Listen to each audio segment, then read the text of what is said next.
potong kue, kenyang sudah. Ini menyelamatkan manusia dari sifat tamak, rakus, serakah. Kan ini yang menyebabkan terhalangnya pemerataan dalam upaya pembangunan di negara kita ini. Sehingga gunung ditimbun, sumur digali. Yang kaya makin hebat, yang miskin makin terpuruk. Akibat pola keserakahan itu tadi. Nah, dengan demikian, bahwa orang yang memiliki sesuatu tentu ingin merasakan nikmat dan manfaat dari sesuatu yang dimilikinya itu. Apa gunanya punya radio bagus kalau telinga tuli? Apa gunanya punya sepatu mahal kalau tidak punya kaki? Apa guna punya televisi berwarna, gambarnya terang kalau mata pun buta?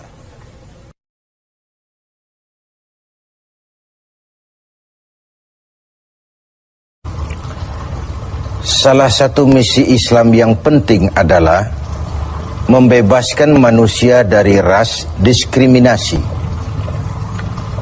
mengikat manusia dengan ikatan akidah, bahwa dari manapun orang datang, apapun warna kulitnya, dan dari suku apapun ia dilahirkan, kalau akidahnya sama, itulah saudara kita.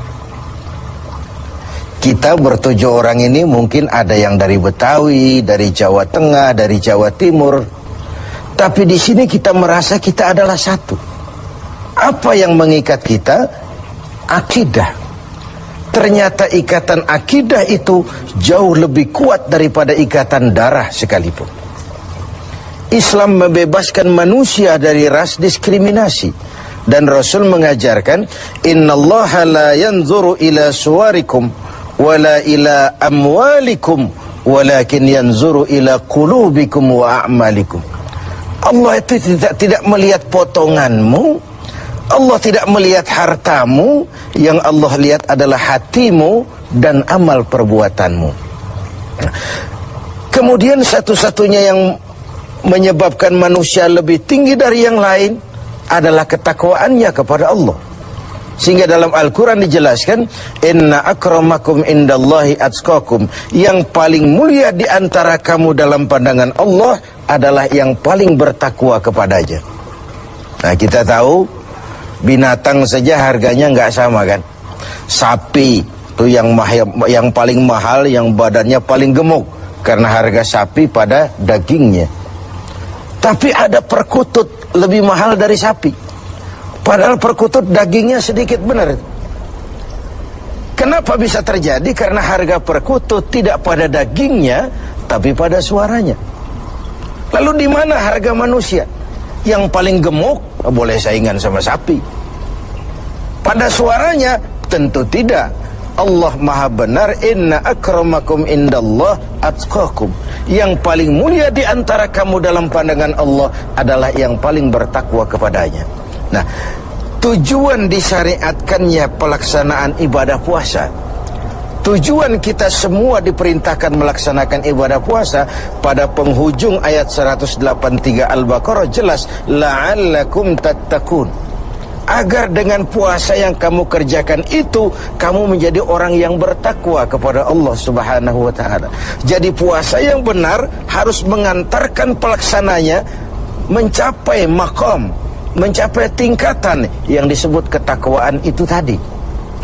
Nah, ini pantai yang mau kita tuju dalam melaksanakan ibadah puasa. Jadi puasa berhasil apabila ia mengantar pelaksananya menjadi orang yang semakin bertakwa kepada Allah Subhanahu wa taala. Dengan kata lain, sebenarnya Ramadan ini 1 bulan untuk menghadapi 11 bulan sesudahnya. 1 bulan untuk menghadapi 11 bulan sesudahnya. Di sanalah cerminan ketakwaan itu nanti akan nampak. Sebelum kita lanjutkan berbicara tentang takwa ini, barangkali di antara adik-adik kita yang hadir ada yang akan mengajukan pertanyaan di seputar ketakwaan ini. Dipersilakan. Ada? Ya, oke. Ya, silakan. Assalamualaikum warahmatullahi wabarakatuh. Assalamualaikum. Saya mau nanya ini Pak Kiai, kalau orang yang bertakwa itu apakah mengalami skeptis dalam menghadapi kehidupannya? Ya. Demikian. apakah orang yang bertakwa itu lalu skeptis dalam menjalani kehidupan? Kira-kira gitu maksudnya. Iya, saya ingin menyatakan bahwa lebih dahulu bahwa sekarang ini banyak orang menggunakan kalimat agama untuk maksud yang tidak sama dengan maksud agama. Lalu terjadi pergeseran nilai. Misalnya yang secara umum kita sudah salah kaprah. Orang meninggal biasanya dikatakan telah berpulang ke rahmatullah. Rahmatullah itu kan artinya rahmatnya Allah, kasih sayang Allah, dan itu artinya sorga. Nah, kira-kira kalau koruptor mati, apa iya pulang ke rahmatullah itu? Kita kan sudah menggunakan kamuflase, kalimat yang tidak sama dengan maksudnya itu. Demikian juga kalimat takwa ini. Kalau kita kembali kepada pengertian takwa yang didefinisikan para ulama, takwa itu adalah kemampuan, mengerahkan kemampuan maksimal untuk melaksanakan apa yang diperintah Allah dan menjauhi yang dilarangnya. Itulah takwa itu. Dengan demikian sekaligus jawaban bahwa orang yang takwa tidak skeptis. Tidak, kalau takwa itu ndelohom, nggak kerja, dagang berhenti, tidak cari nafkah, diam aja di rumah, nunggu keajaiban. Bukan itu takwa itu. Takwa juga tidak terkait dengan pakaian. Ini kan aksesoris pakaian ini. Apalagi sekarang aksesoris, apa kalau saya pakai serban saya lebih takwa dari saudara? Belum tentu. Sekarang ini aksesoris juga sudah kacau. Rocker saja pakai gamis.